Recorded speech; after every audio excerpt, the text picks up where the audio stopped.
Camarilla é a maior das seitas vampíricas, uma organização ampla que ostensivamente representa e protege todos os vampiros ao executar e promulgar a máscara.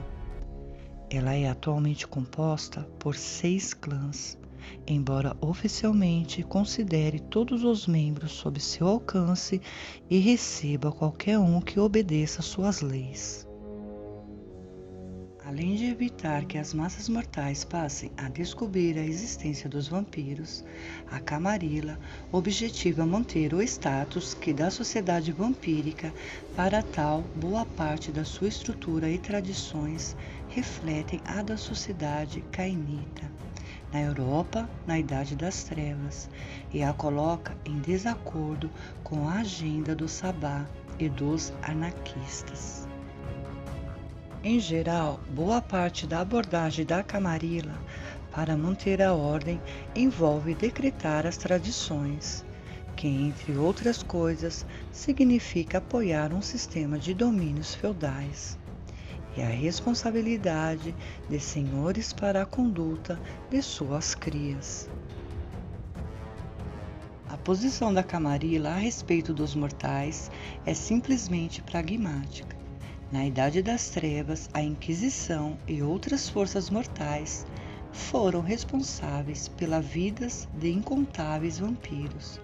Agora que a população mortal é contada em bilhões ao invés de milhões, e criou armas mais fortes do que as mais poderosas disciplinas, eles podem facilmente destruir grande parte da sociedade dos membros se sua existência for revelada.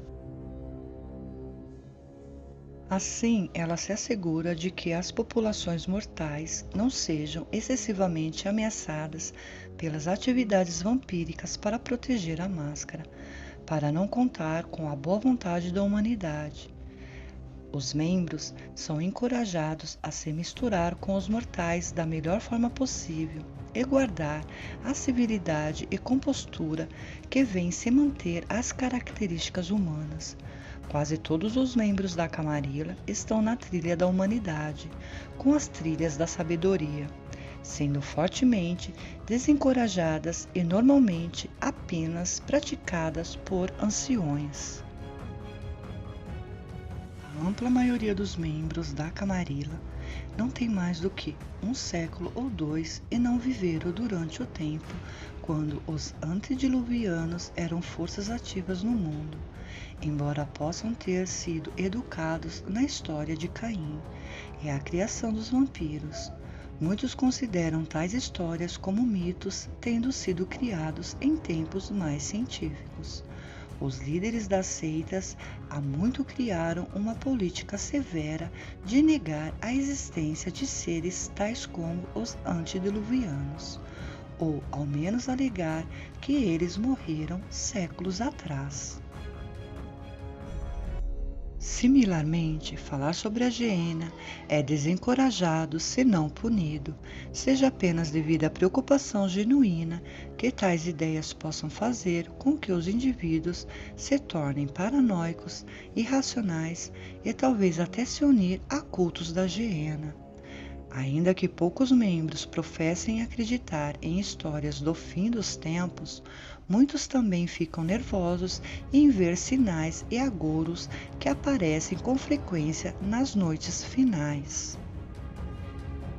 O nascimento da Camarilla tem seus fundamentos nas ameaças crescentes da Inquisição e da revolta anarquista, as quais estavam ameaçando os domínios cainitas pela Europa.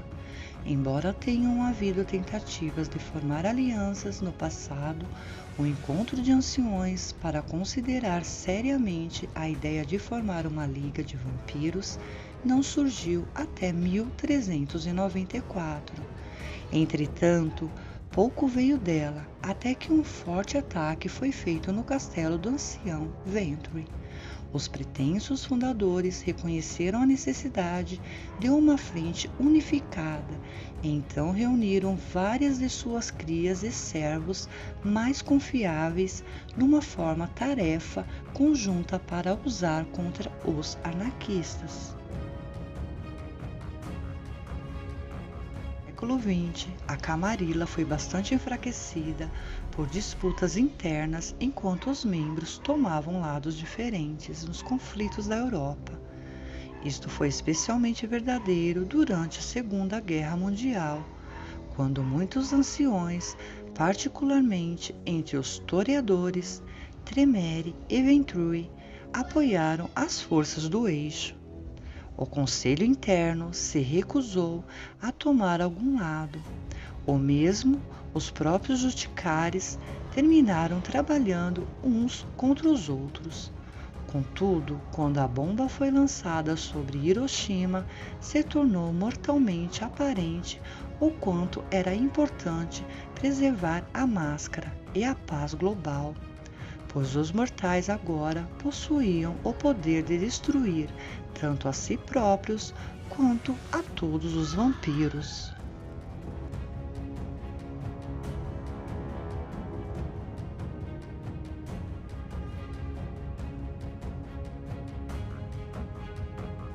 Eles prosperam nas vastas florestas da América Central e do Sul. Algumas linhagens costumam habitar aqui desde os nortes pré-colombianos. Eles se sentem verdadeiramente em casa, voando com morcegos e vampiros. Vagam livres nas extensões indomadas, têm garras suficientes para decapitar um vampiro ingênuo. Toda a Europa, Venturi liderou o caminho para investigar e explorar o comércio com o Novo Mundo e a Ásia. O clã ganhou a merecida reputação de clã mais rico do mundo. As receitas desses investimentos originais no exterior ainda servem como base para a riqueza de muitos antigos europeus. Nos nortes modernos, parecem menos como príncipes e mais com governadores provinciais. De mãos dadas com a turbulência na Europa, veio a descoberta e exploração do Novo Mundo, as Américas. Os anciões podem ter ridicularizado a colonização da fronteira, mas o Conselho rapidamente indicou Tremere para explorar esses recursos. O clã expandiu e concedeu posições a jovens e promissores membros, fortalecendo assim a lealdade e ampliando a cadeia da pirâmide. Esses tiveram sua chance na América Central. Em algum lugar ao longo do caminho, seus esquemas desandaram a cidade do México. Foi um dia a meca de artes de renome mundial, mas agora é pouco mais que um antro arruinado.